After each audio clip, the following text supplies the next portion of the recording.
Well, I'm not following that, but, following what he's doing.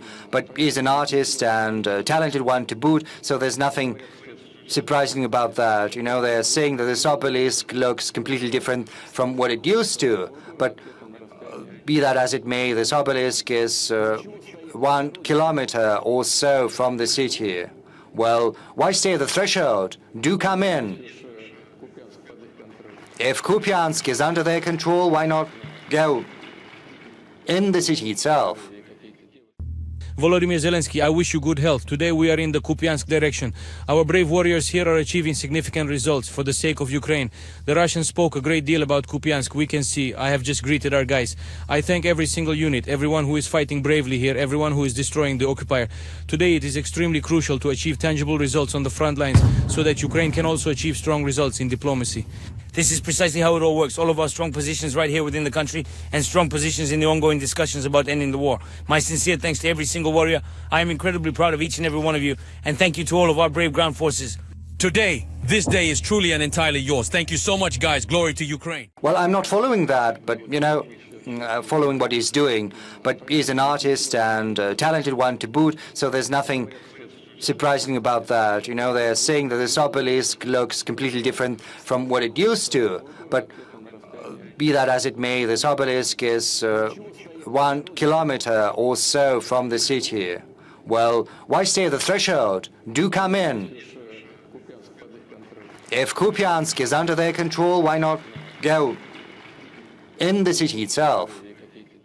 Now that we've listened to all of that, I would like to ask you, just a week ago, Zelensky allegedly made a video next to the steel stela, there's a column next to Kupyansk. Many thought it was a fake video. Is that a fake? How Zelensky decided to publish that at such an important, crucial moment?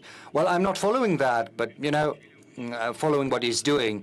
But he's an artist and a talented one to boot, so there's nothing surprising about that. They're saying that this obelisk looks completely different from what it used to. But be that as it may, this obelisk is 1 kilometer or so from the city.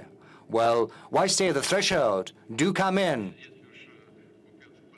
If Kupyansk is under their control, why not go in the city itself? And there were some women bloggers. They managed to get by. Luckily, nothing happened to them because, the sky is swarming like with flies, but not with flies, with UAVs, and there are UAVs both from the Ukrainian side, from the Russian side. It's impossible to approach that settlement so easily. A time will come once our soldiers have completed the elimination of the group of forces of Ukraine that is encircled in the east part, and then they will turn and go westward. It will be very soon. This is just the question of time. As Commander-in-Chief, what's your assessment of the current state of affairs? I've just listened to the report by the head of the General Staff. On the whole, I can tell you that right after our troops expelled the adversary from the Kursk region, the initiative, the strategic initiative, to be more precise, is firmly in the hands of the Russian armed forces. What does it mean? It means that our forces are advancing along the whole line of contact. At some places, they are moving ahead faster, sometimes slower, but everywhere along the line of contact, the adversary is being pushed back. And most importantly, and we started with this, you said, and I said, that there were proposals to the Kyiv regime to withdraw their troops from those unrecognized, back then they were unrecognized republics, who didn't want to leave under the yoke of Kyiv nationalists. By then, the Kyiv regime had been building fortified positions in the agglomeration of Slavyansk and Kramatorsk, Konstantinovka. This was the most fortified region. So let's start with what is currently unfolding over there. Just recently,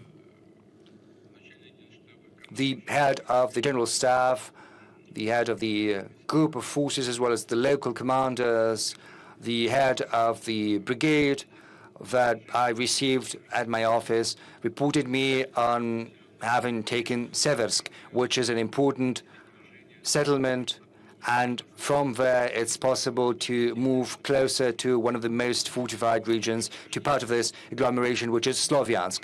A little to the south from there, our armed forces are active in the South Liman direction. The troops are in the city already. The battle is raging, and very soon it'll be taken.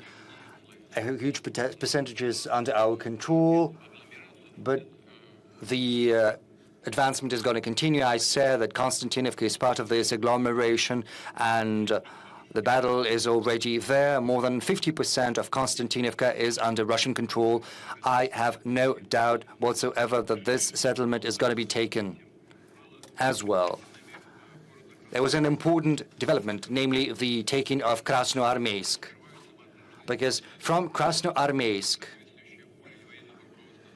the competent level of the armed forces will have to make a decision on which direction to take, but this is a very good bridgehead to continue offensive operations. And to the south, northeast, there is the city of Dmitrov, which is also an important bridgehead, and it is completely in. Subscribe to One India and never miss an update. Download the One India app now.